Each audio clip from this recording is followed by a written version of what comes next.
안녕하세요, 경규승입니다. 오늘은 계획에 대해서 얘기를 해보려고 합니다. 저는 어릴 적부터 계획 세우는 걸 되게 좋아했습니다.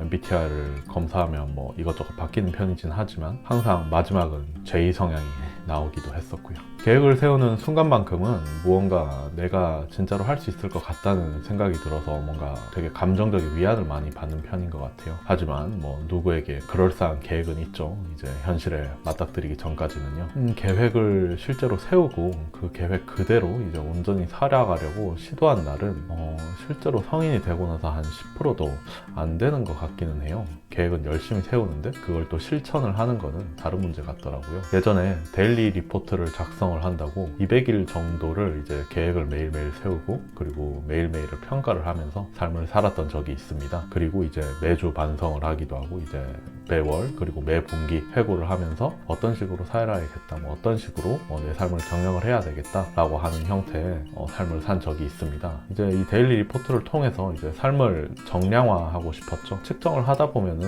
되게 좋은 팩터들을 찾을 수 있게 되죠. 예를 들어서 저 같은 경우에는 이제 오전에 운동을 하면 운동을 하지 않은 날보다 생산성이 50% 정도는 이제 좋았습니다. 설령 생산적인 일을 할 시간이 적다고 하더라도 운동을 한 이후에 집중도와 퍼포먼스가 훨씬 더 좋더라고요. 하지만 이제 계획에서 벗어나고 계획을 기록하지 못할 때는 마음이 되게 불편했어요. 이 에피소드가 하나 있는데요. 제가 조카가 있는데 이제 조카를 만나서 이제 시간을 막 같이 보내고 같이 놀고 그러다 보면 이제 조카는 이제 막 같이 뭐 삼촌이랑 많이 놀고 싶으니까 이제 그 시간을 생각보다 되게 많이 쓰죠. 조카랑 놀다 보면. 그러다 보니까 이제 제 계획이 틀어지고 그런 걸 이제 저 스스로 느껴가지고 제가 이제 그 계획에 집착을 한 거죠. 그 계획에 집착한 나머지 이제 조카에게 이제 좀 짜증을 내고 차갑게 대하기도 했었던 적이 있었어요. 그리고 그 순간 되게 이상한 기분이 들었어요. 내가 계획을 세우고 이제 삶을 살아가는 것은 사랑하는 사람들과 이제 소중한 시간을 함께 보내고 싶어서 그렇게 삶을 경영하기 위해서였는데 뭔가 달라진 것 같았어요. 말 그대로 주객이 전도되었던 것이죠. 그리고 그때부터 이상함을 느끼고 이제 도구가 나를 오히려 휘두르고 있다라고 생각이 들어서 매일 기록하던 데일리 리포트를 더 이상 기록하지 않기 시작을 했습니다.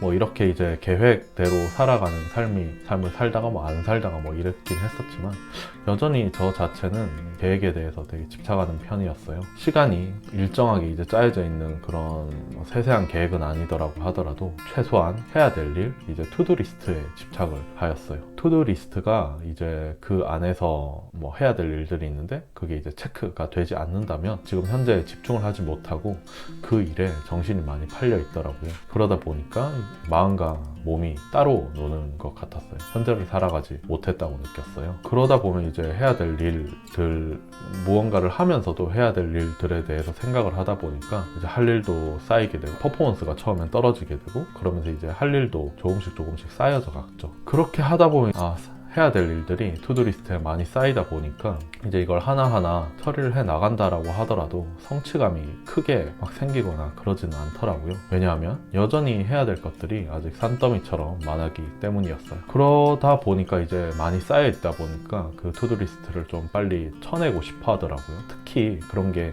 제가 스트레스 상황이 높아질 때는 단기적인 성취를 주는 일을 선호하는 성향이 있더라고요. 예를 들어서 조금만 빨리 하면 끝낼 수 있는 일 같은 것들 말이죠. 뭐 아니면은 뭐 빨래나 청소, 식사 준비 같은 이런 집안일 같은 것들도 하기는 해야 되는데 이제 시간이 짧게 걸리는 일들이죠. 이런 일들을 하면서 이제 단기적인 성취에 대해서 집중을 하게 되더라고요. 이것들이 왜 그럴까라고 생각을 해봤을 때 제 머릿속 안에는 오늘 해야 되는 일 중에서 장기적인 플랜을 위한 하나의 태스크랑 그리고 뭐 청소 같은 이제 아주 가벼운 일이랑 같은 비중을 차지하고 있더라고요. 조금 더 구체적으로 얘기를 하면 투두리스트에 이제 중요한 일 한 가지와 안 중요하지만 그래도 해야 되는 일 9개가 있으면은 저는 그 9개를 하고 나서 스스로 90% 성취를 이뤘다라고 스스로를 속이고 있던 것이었어요.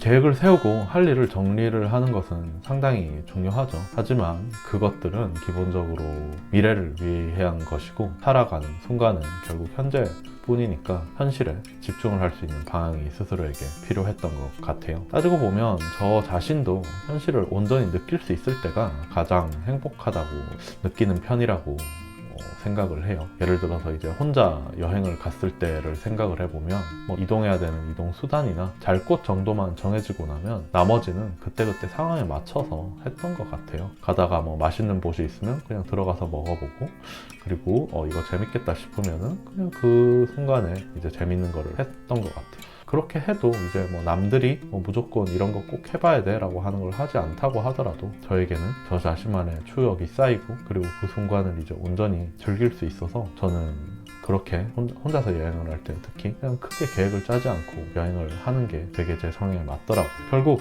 제가 가장 자유로울 때는 생존을 보장하기 위해서 계획 자체는 이제 최소한으로 해놓고, 그리고 현재 지금 삶에 집중을 하는 것이 행복하다라고 느껴졌어요. 그래서 이제 하반기에는 계획이나 목표를 좀 최소한으로 줄여보려고 합니다. 아마 그렇다고 해도 제가 평생 살아온 성향을 버리기는 힘들긴 할 거예요. 그리고 그 덕분에 하루를 이제 집중을 하기만 해도 아마 제가 가고자 하는 길을 잘 갈 수 있을 것이라는 믿음도 있어요. 왜냐하면 기존에 지금까지 잘 사용을 했던 이런 오퍼레이팅 시스템이 잘 작동을 해줄 것이라고 생각을 하고 믿고 있기 때문이죠. 그래서 이제부터는 이제 현재 집중할 수 있는 행동으로 하루를, 그리고 하루만 살아가려고 합니다. 그래서 어느 순간 저도 P 성향이 조금 더 많아져 있는 사람이 될 수 있으면 좋겠다라고 생각을 합니다. 네, 오늘은 여기까지고요. 오늘도 얘기 들어주셔서 감사합니다.